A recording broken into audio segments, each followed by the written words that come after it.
Hello, folks. Welcome back. This is Chris in Central Pennsylvania, retired U.S. Army Colonel for those of you who don't know me, and I'm here to set a few things straight about this offer that President Trump made in a 7 February 2025 executive order, which I have here in front of me.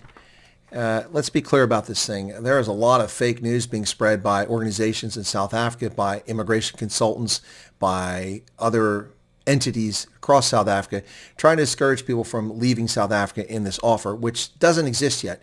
Lying about it, calling it an asylum program. It's not asylum. You can't apply for asylum unless you're inside the United States and you had entered here legally. Otherwise, your asylum claim is illegitimate. If you enter legally, you can apply for asylum and they can grant it. But asylum is a very difficult bar to cross. Refugee status is very different. It can be difficult to prove your refugee status unless the government determines you're part of a group that suffered discrimination and persecution, and then they can let you in much easier. So let's just deal with a few of these myths that are out there that I want to tell you right off. I'm getting sick of this nonsense. People are discovering my channel late in the game. I'm not getting sick of that. Welcome to my channel. But I'm getting sick of the nonsense that people are spreading, lying to people, including members of the Democratic Alliance who are going on programs and lying to the public. Stop it. Stop it. You don't know what you're talking about. And also people make assumptions. Well, it's only for this person. It's only for that person. You don't know that. That's not what the executive order says. Well, he said farmers. No, that was in a Truth Social post, which came later on the 7th of March, a month after he announces. So let's deal with a few things. First off, the Biden regime brought criminal alien invaders into this country illegally, put them on planes. You cannot get on a plane in America unless you have what's known as real ID or a foreign passport, which is also real ID essentially. It has biometric data and it can prove who you are and your provenance. You can't board a plane. I have a driver's license from Pennsylvania that explicitly says not real ID. I cannot use that as identification to get on a plane in this country. I use my military ID card or my passport, but not my driver's license. You might be saying, why is that? Well, Pennsylvania does offer real ID with the biometric data, but you pay $100 for it. The other driver's license is $25. I don't need it. Why would I pay for it? So they flew illegals into Harrisburg, into Tallahassee, into Albany in the dark of night, undercover, trying to slip illegal aliens into our midst. All right? Those people didn't live in tents. If the Biden regime is going to violate the law, federal immigration law, by flying people illegally on planes into this country, around this country, and dumping in our cities and towns, and then putting up in hotels or in lodging somewhere, why in the world would we take people we've invited to our country and given protected status as a refugee? Why would we put them in tents? Anyone that tells you that you'll come to America and live in FEMA tents is an outright liar. And I'll tell them that to their face. They're lying to you. They're lying to you. Do not believe them. If you don't believe me, then write to the Federal Emergency Management Agency and ask them, where do they keep refugees in tents? Because they don't. The only people living in tents are Americans who were ignored by the Biden regime and are finally getting help now from the Trump administration in North Carolina after the hurricane. No refugees live in tents. Traditional refugees live in tents in countries where they fled from combat or persecution, from Syria to Turkey or to Jordan, or from Darfur in Somalia to Chad, or from South Sudan to Uganda, or from Somalia to Kenya. There they live in tents, and oftentimes horribly for years. Thousands, hundreds of thousands. And they register with the United Nations High Commissioner for Refugees. But South Africa's case is completely different. It's in country. You're not really refugees. You're being granted refugee legal status, which is a very specific, very generous status. So let's get this out of the way. No one's living in tents, all right? That's bogus. All right. Next thing. It's not for farmers. That's a lie. The executive order says nothing about farmers. It talks about discrimination against landowners, and it talks about discrimination in employment, education, and business, and hateful rhetoric and government actions that are disproportionately fueling violence against ethnic minorities and landowners. And then the program is explicitly listed for an undefined group known as Afrikaners in South Africa who are victims of unjust racial discrimination. Now, you might be saying, Colonel Wyatt, Afrikaners is defined. No, it's not. It may be defined by you as a South African or as a Boer, as an Afrikaner, or as a Zulu, or as a Xhosa, but that doesn't matter. And it doesn't matter what I say about it. Our view is not germane to the conversation. It's up to the Department of State to determine whom they will accept as an Afrikaner. After this executive order on the 7th of February, the U.S. Embassy in Pretoria put a statement on their website which said ethnic minorities, which opens up a much bigger field. Coloreds, Indians, white South Africans, Afrikaners, all of them. And potentially even some black South Africans. Now, farmers, where does that come from? Well, that came a month later after people lied and said it was only for farmers. It was never for farmers. This Truth Social post on the 7th of March by Donald Trump. This one explicitly does say farmers. And your politicians are lying to you. Because if you read it word for word, it could be any farmer. To go a step further, any farmer with family from South Africa seeking to flee that country for reasons of safety. Well, that would be anybody who's being persecuted in rural areas. Black, white, brown, color, white, Indian. Wouldn't matter, would it? But we don't know that. It's an assumption. That's not a policy. So that's BS. Now, here's the most important thing about all this. It costs nothing. If someone's offering to put you on a list to get your documents confirmed or to put you in a priority list or offering you services to go to the refugee program, they're frauds. There's no reason for that. Or they're providing a service for you that you don't need.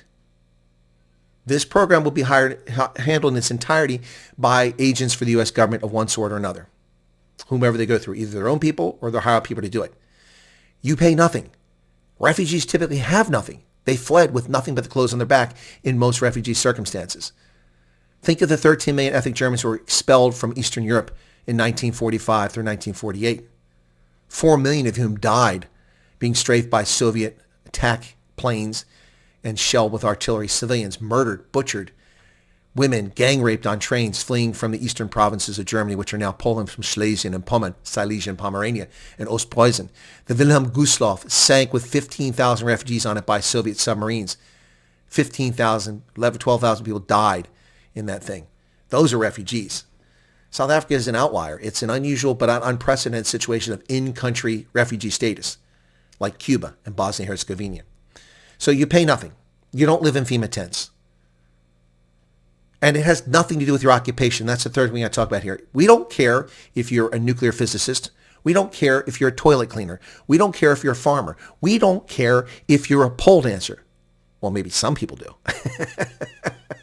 But it doesn't matter. You're not being granted refugee status because we have skills. We're not like the Canadians. We don't cherry pick refugees. The Canadians apparently do that. We welcome all refugees. And you don't pay for it. We pay for it. The American taxpayer. The American taxpayer is the one who pays for it. Not you. We pay for it. So you need to get all this nonsense out of your head and stop listening to people lie to you. Now, you don't have to believe me. You can look this stuff up. Look up the executive order at whitehouse.gov. Go look it up. Look on February 7th. You'll find the executive order. It explains all that. Then you can go on Truth Social and look up Trump's tweets about this. Search for them if you want. You can go to the U.S. Embassy website in South Africa. You can find on Google. And you go to the U.S. Customs and Immigration Service. But I caution you with USCIS because they give you generic information as the law applies. But the program for South Africa must be written and specified what's needed. So no tents. That's a lie. You don't have to pay anything. That's a lie if they tell you paying for things. And we don't care what your skills are. We also don't care if you're handicapped, if you're blind, if you're deaf, visually impaired, hearing impaired, missing limbs. It doesn't matter. Can you imagine if the only refugees taken out of a camp in Kenya were the able-bodied and healthy, and they left all the crippled people behind, the people who were harmed, who were injured, ill? That's just inhumane. The purpose of the refugee program is humanity, compassion for those who are persecuted, whose lives are in jeopardy. That's what it's all about. Folks, you're being lied to in TikTok, on Instagram, in South African media, the New York Times, wherever you go, they're lying to you. Again, you don't have to believe me. Look it up for yourself. I encourage people to look it up for themselves. But I'm here to tell you that nothing I'm telling you is anything but the truth. Ask yourself this question. The people who are telling you this or answering your questions, what are they expecting from you? If they're immigration counselors, maybe they want you to pay them. If they're making lists, maybe they want to make money off you. If they're from Agri-SA and they're from the DA, maybe they don't want you to leave the country. If they're from the ANC, they definitely don't want you to leave the country. They don't mind persecuting you, but they don't want you to leave the country. They have something to gain by you staying there. Again, I'm not encouraging anyone to leave South Africa. If you all stay in South Africa, fantastic. Wonderful.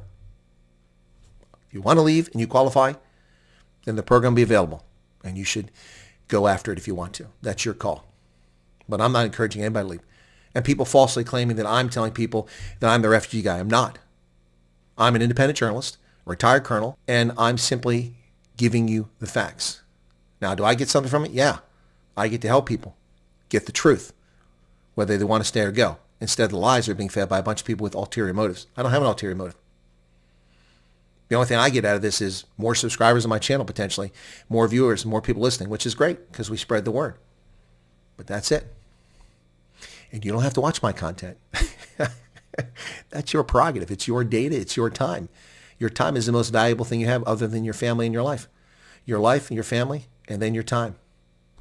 All integral parts of who you are. Folks, you're being lied to. You're being misled. We're now in our 5th week of this. And the hucksters, the shysters, the scam artists are multiplying, particularly on social media. Stop falling for it. No list that anyone's putting together is going to give you any head start at the embassy or with the U.S. government. It doesn't work like that. The only people ever compile lists for the U.S. government are people we hire to do it or the United Nations High Commissioner for Refugees. That's it. No one else. So if you've got a fellow Afrikaner who's helping you, if you want them to help you, that's your prerogative. But if you pay them and you don't get to come to America, don't look here. I cautioned you and I warned you. All right? So that, of course, makes me a target for the scamsters who want to make money or are angry that I'm exposing. I haven't called anybody up by name, and I'm not going to do that. That's up to you to decide. Use your good judgment. But you don't pay. And oh, by the way, if you don't have the money to fly to America when you get refugee status, the International Organization of Migration will front you the money. They'll pay for your flight. It's an interest-free loan. You're required to pay it back 6 months after you arrive and get settled. You have to start paying it back. Interest-free. Talk about generous. And if you don't have the money, you haven't settled, and you aren't successful at that point, you can ask for deferment. That's how it works. And oh, by the way, not only would not be living in FEMA camps, but we have millions of jobs that are vacant in America. We have the most robust economy on the planet, despite some challenges we're facing. Unemployment is about 4% in this country, which is generally full employment. Anything at 4% or less means everyone in the workforce is pretty much employed. You've got 1% that are constantly moving from job to job. You've got 1% are physically incapable of working in the workforce. And you've got 1% of the population who simply refuse to work. So anything above that, below that, is pretty much full employment. You can find a job anywhere. Will it be the job you want? Maybe not. Will it pay what you want? Maybe not. Maybe it will. But don't listen to the liars out there. Do your own research. And feel free to come to my channel and ask questions. But I do ask you to go to the Substack account I have. The link will be below this video. And if you want, sign up for it. I don't charge for Substack. Most people charge to use Substack. I don't until they make me start charging it. But right now they're not making me, so you can get it for free. Go to Substack. The most recent document at this stage, on this date, the 13th of March, is a list of videos that I've made, which will be updated with this video, that dispel a lot of things and tell you the most frequently asked questions people have been asking and questions about finance, background checks, and so on, okay? Nothing ventured, nothing gained. But listening to people who don't know what they're talking about or talking out their ass, or who are giving you their opinion as fact. All right? Nothing I've said here is an opinion. It's all fact. I do have opinions and how it's going to go and how it may not go, but that's a whole other issue. And if you want my opinions, tune in for my analysis on my program, particularly my morning program in South Africa, my nighttime program here, Sunrise with the Colonel. All right? We'll keep doing this until we get some more clarity. Thanks a lot. I know this was a long video, but I'm tired of people being misled. People with ulterior motives. Shame on them. Every crisis, there's always scumbags that try to take advantage of other people, whether it's conflict or chaos. Don't fall for it. God bless.